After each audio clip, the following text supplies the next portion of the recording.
We always tend to carry our parents with us. And this is just as true whether we are still living under their roof, whether we are living thousands of miles away, or whether we're living on entirely different planes of existence because they have left their bodies and passed away. One of the topics that comes up in satsang so frequently is the subconscious, the unconscious, and how we've been programmed by the voices that we heard, not just with our ears, but with every cell of our being in our childhood. And there's no voice more powerful than the voice of the parents. And it's not just the words they spoke, it's not just the sound waves that emanated from their mouth and hit our inner ear and, caused a reaction in the brain. But it's literally the impressions upon our psyche, upon our consciousness. And so you have a question, a father who was dominating. It's a common situation. Who also happened to be the boss, a less common situation, at least the official boss. And he's passed away, but the person asking the question is still carrying him with him. And this is one of the real tragedies of our life. That which impacted us when we were young, that which laid its impressions on our psyche, in a way other than that which helped us to grow and evolve and open and expand, but everything that we were taught, whether directly, whether they said sit down and listen to this and learn it, or whether we absorbed it simply by the way our parents lived, by the way they spoke to each other. Because that's also how kids learn. Sometimes as parents, we think that the only thing we're teaching them is when we say, sit down and listen, I'm going to teach you something. But actually, how we live teaches them. How we speak to each other teaches them.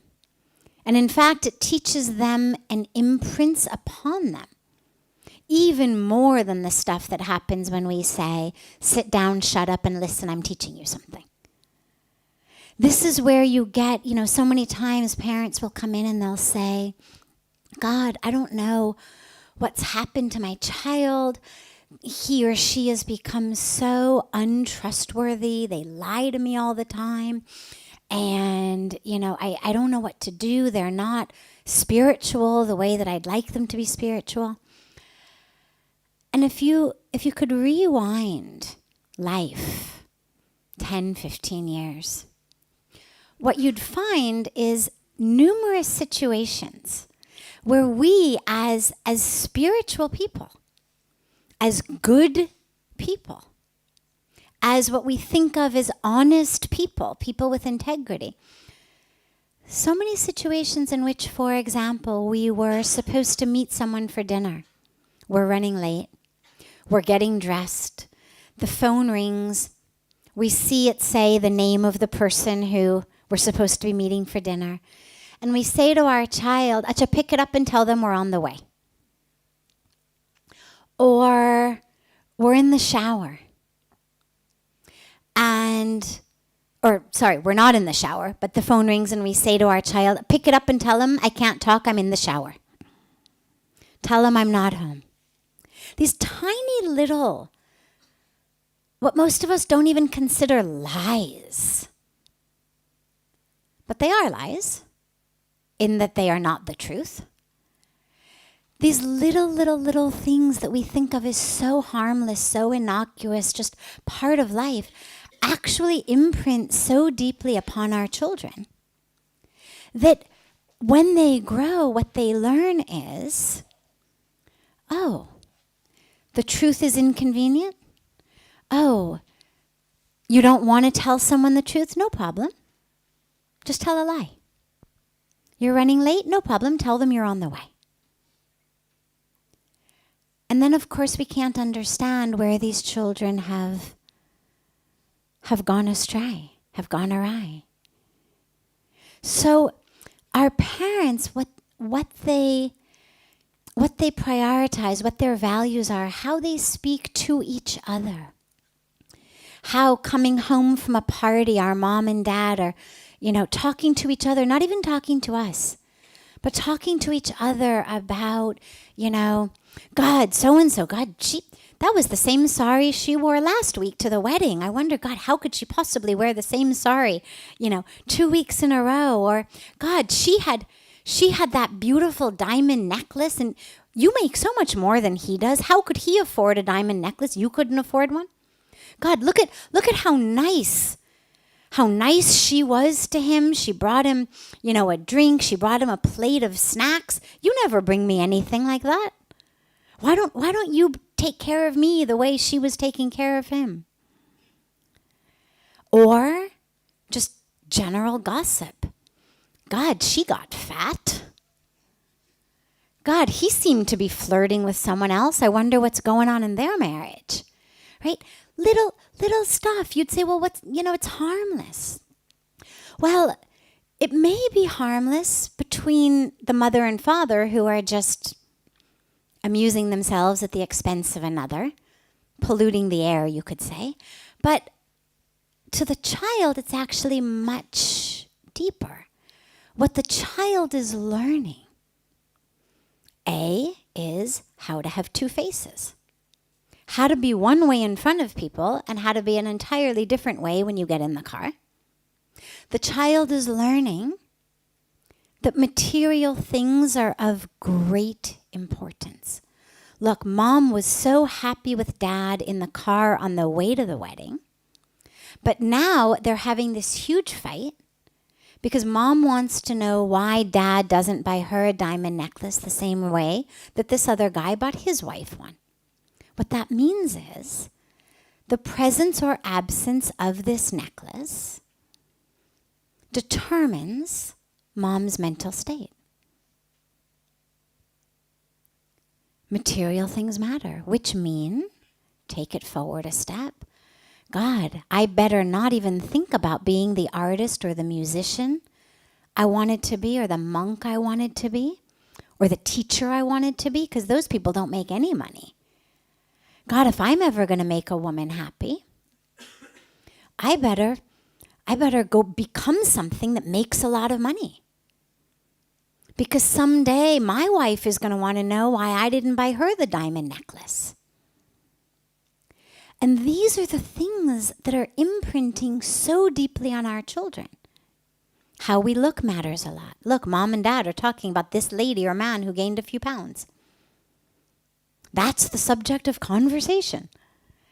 So what we teach our children just energetically determines who we are. And then, of course, when we grow decades later, so the boy who had, wanted to be an artist, who became the engineer so that someday he could buy his wife a diamond necklace, well, 25 years later, he doesn't have any recollection of the wedding that they were coming home from when he was 8.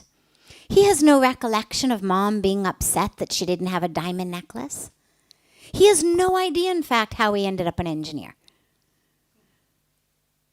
His own kid says to him, well, Dad, when did you decide you wanted to be an engineer? And he can't recall because he never really did decide. This is how our lives happen. And so, circling back to the question, we have the dad who's dominating, who's authoritative, who's the literal boss. Well, yeah, I'm going to carry that around in my psyche. The fact that dad's no longer in his body is irrelevant. I don't need him to shout at me in person or over the telephone. I can shout at me in my own head in his voice even better than he could do it on the telephone. I've been perfecting it for decades. And this is where a spiritual practice coupled with a psychological practice is so important. Otherwise, we literally end up, we're not the victims of our childhood, but we're the victims of our own inability, disinterest, lack of awareness of the patterning of our own brains and how it's determining how we live. So it's not that it's my mom's fault or my dad's fault or my uncle's fault or my teacher's fault. They were doing the best they could. You know, one of the things that I always find really powerful is for most of us, our parents, when we were young, were in their 20s. Mid-20s, late 20s. Now, how many people here, raise your hand if you're over the age of 30? Okay, so almost everyone. Now, think about 25-year-olds you know. Okay? Anyone here right around 24, 25, 26? All right, great. You guys stand up for a second. Just stand up for a minute. You won't have to do anything. We just need to look at you. Okay? Ah, fantastic. Lots of you. So now, everyone have a good look at them. Do these look like all-knowing, all-powerful beings? They look like kids, right? I mean, you're beautiful, and you're kids. You can sit back down. Thank you. But as children, our parents they're all powerful. They're all knowing. And when they say to us, either with their words, you're stupid, you idiot, you're worthless, or when they say it without their words. When what we learn is that when we come home with a good grade on an exam, we get lots of hugs, lots of love. We clean up our room, we get cookies, we get lots of hugs, lots of love. We don't do well on an exam, we don't clean up our room so well. Mom's mad, dad's mad, or at least they're withdrawn. At a minimum, they're withdrawn. Do better next time, right? And what we learn is that love, that sense of worth is dependent upon not who we are, but how we perform. How clean our room is, how well we answered the questions on the exam, determines how worthy we are of mom and dad's love and hugs and kisses. And now, when we look at our beautiful sisters and brothers who just stood up, who are kids, we can all look at them, those of us over 30, can look at them and say, they're beautiful, they're wonderful. Yes, of course, their souls are ever expansive and all-knowing. But yeah, they're kids. And none of us would ever expect them to be all-knowing, all-powerful, to always have a full toolbox of ways to respond in every situation, to never say things that they shouldn't say. I mean, we don't do that, even those of us who are over 30. But especially at that age. But that's the age at which our parents are imprinting upon our psyches that which we're going to carry with us for the rest of our lives. In a moment of anguish, maybe in the moment of her own divorce, maybe in the moment of her own alcoholism, maybe in the moment of her own self-judgment that she carried from her father, our mother said to us, you'll never be anything. If you can't even clean up your room, for God's sakes, you'll never be anything. Well, at 40, at 45, at 50, when we find ourselves unable to stick with anything, unable to believe in ourselves. We don't remember mom saying that to us. But what we know is there's something wrong with me. We've carried that deep sense with us. And so this is where the only way to undo it, not undo the love of our parents, not undo the presence of these wonderful people who, regardless of what they did, really were doing their best. Their best may not have been what we always would have hoped, but they were absolutely doing the best that they could at that time with their toolbox. To undo that impact, you've got to get back into the subconscious and unconscious, because that's where it is. And this is where our spiritual practices are so important. This is where going within is so important. This is where psychological practices are important. It's where ritual is important. It's where anything that can get us deeper than just our intellectual mind.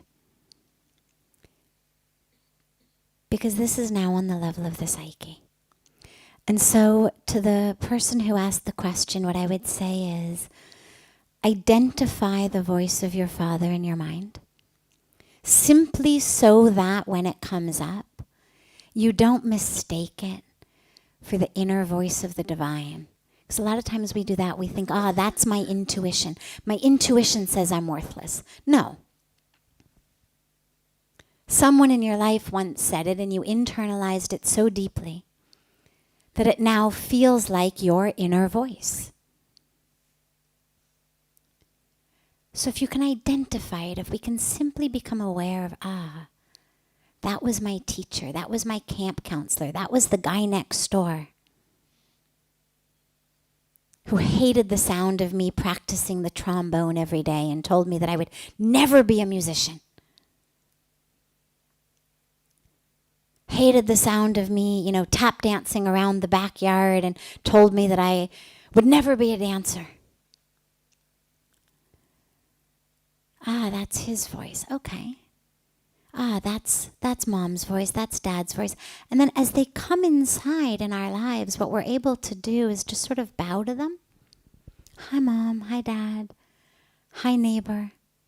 Hi, teacher. I'm so glad you're still with me in presence,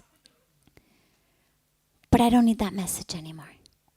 It wasn't even true when I was 7, and it's certainly not true now. But it takes work. It takes work. You can't sadly just snap your fingers and make it go away. But grace, prayer, ritual, meditation, all of these things coupled with a practice of awareness. This is what light is. When we speak about enlightenment, it's the light that goes on. And when the light is on, all of that ignorance, all of that fear that's generated out of the darkness, it's over. But you've got to have the experience. It's not enough to tell it to yourselves intellectually. It's like if you imagine that a child wakes up in the night and she's screaming and crying because there's a monster in the closet. She can see it. She sees the monster there in the closet. She's screaming. Mom comes in the dark, and Mom says, "It's okay, sweetheart. It's not a monster. It's a jacket on a hanger." Now, the child trusts Mom. Mom may even say, "Trust me, honey. I'm telling you. I promise. It's not a monster. It's a jacket on the hanger." And the child will be a little bit calmed, but not completely.